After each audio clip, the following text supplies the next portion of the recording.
Good morning, it's been a long year. Before the politics briefing goes on hiatus for the holidays, we thought we'd highlight some of the positive stories from 2017 that make us hopeful for the new year. Got any suggestions? Let us know. Parliament is based on an adversarial relationship between a government that proposes and an opposition that opposes. But not every measure is worthy of a question period duel, and sometimes the parties in the House of Commons do, in fact, find common ground on issues. Here are a few of the bills and motions that garnered support from all parties this year. Story continues below advertisement. The House unanimously approved of a free trade agreement with Ukraine and endorsed the Paris Agreement on climate change. Conservative MP Cheryl Gallant was the only one to disapprove of the latter. MPs ignored Vladimir Putin's warnings and passed a bill that allowed for economic sanctions against human rights abusers in Russia, Venezuela and South Sudan. Criminal punishments are now more severe for those who take part in hate-motivated vandalism and mischief. All parties agreed to a bill to offer more protection to journalists and their confidential sources, after some troubling police actions in Quebec. Judges will be required to undergo more training to deal with sexual assault cases, if the bill manages to get going again in the Senate.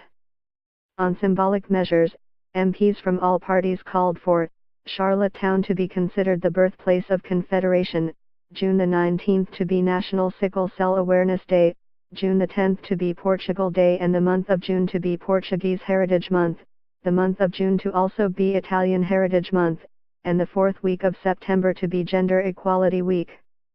And, finally, MPs voted unanimously on October 18 to declare that, in the opinion of the House, the government should recognize that the ongoing contribution of ranchers and farmers as stewards of the land and conservationists is part of our history, proudly shared by all Canadians, and should consider establishing policies which would support and encourage the development of private farm and ranch land conservation and restoration projects.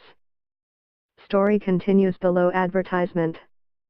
Story continues below advertisement.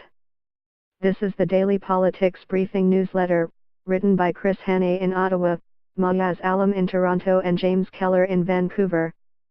If you're reading this on the web or someone forwarded this email newsletter to you, you can sign up for Politics Briefing and All Globe newsletters here.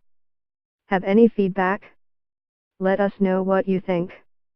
We have a newsletter called Amplify that will inspire and challenge our readers while highlighting the voices, opinions and insights of women at the Globe and Mail. Amplify lands in your inbox every Saturday morning, with a different guest editor each week, a woman who works at the Globe highlighting a topic of the author's choice.